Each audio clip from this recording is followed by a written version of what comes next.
ক্যাপকাটে click করলাম, দেখতে পাচ্ছেন বিজ্ঞাপন শো হতে পারে, এটা স্কিপ করে দিবেন। এরপর দেখেন যে পেজটি শো হয়েছে এটাতে এডিট টেমপ্লেট, ঠিক আছে, টেমপ্লেটে ক্লিক করবেন। এখন টেমপ্লেটে ক্লিক করেন।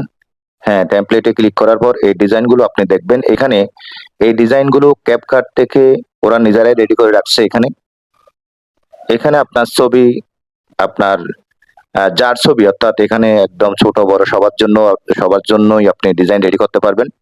আপনি যদি নিজের জন্য করেন তাহলে গ্যালারি থেকে আপনার ছবি এনে এটা আপনি এই ডিজাইনের উপর আপনার ছবি বসিয়ে একদম সুন্দর করে ঈদের শুভেচ্ছা বার্তা আপনি রেডি করতে পারবেন। এখানে দেখেন প্রত্যেকটা ডিজাইন, যে ডিজাইনটা আপনার পছন্দ হবে সেটাই আপনি নেবেন। এবং প্রত্যেকটা ডিজাইনের নিচে লেখা রয়েছে দেখেন ইউজ টেমপ্লেট, ইউজ টেমপ্লেট। ওই জায়গায় আমাদেরকে ক্লিক করতে হবে। গ্যালারি থেকে ছবি এনে আমরা এখানে এডিট করব। ধরেন এই ছবিটাতে আমরা এডিট করব, ইউজ টেমপ্লেটে ক্লিক করেন।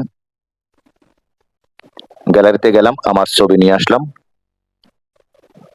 দেখেন মেয়েটার ছবি এখন চলে গেছে, এখানে আমার ছবিটাই আসলো। দেখেন অ্যাড সাউন্ড বা এক্সট্রা সাউন্ড, অডিও, আপনার যে সাউন্ডটা আপনার ইচ্ছে হয়, আপনার যে মিউজিকটা আপনার ইচ্ছা হয়, মিউজিকটা আপনি চেঞ্জ করতে পারবেন। আমি যেটা আছে ওইটাই রাখলাম। এরপর দেখেন টেক্সট, এখানে আপনার যদি নাম লিখতে ইচ্ছে করে বা কোনো কিছু আপনার লিখতে ইচ্ছে করে আপনি সেটাও লিখতে পারবেন। আমি আমার নামটা লিখতেছি। দেখেন নামটা লেখা হয়ে গেলে ডান পাশের যে রাইট মার্ক রয়েছে ওইটাতে ক্লিক করে দিবেন, সেভ হয়ে গেল, নাম চলে আসলো। এখন ডিজাইনটা রেডি।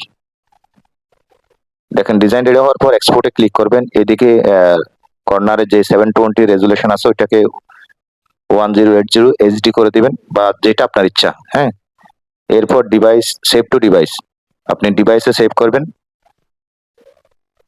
এটা আপনার গ্যালারিতে চলে যাচ্ছে, সেভ হচ্ছে। দেখেন হ্যাঁ, গ্যালারিতেই চলে গেল। আমি আমার গ্যালারিতে গেলাম, এই ডিজাইনটা আমরা রেডি করছি, ডিজাইনটা এখানে চলে আসলো। দর্শক, এইভাবে আপনারা আপনাদের ঈদের যে শুভেচ্ছা বার্তা তার ডিজাইন, পোস্টার সবকিছু এভাবে আপনারা ক্যাপকাট থেকে রেডি করতে পারবেন। দর্শক ভালো থাকবেন, সুস্থ থাকবেন, ধন্যবাদ সবাইকে।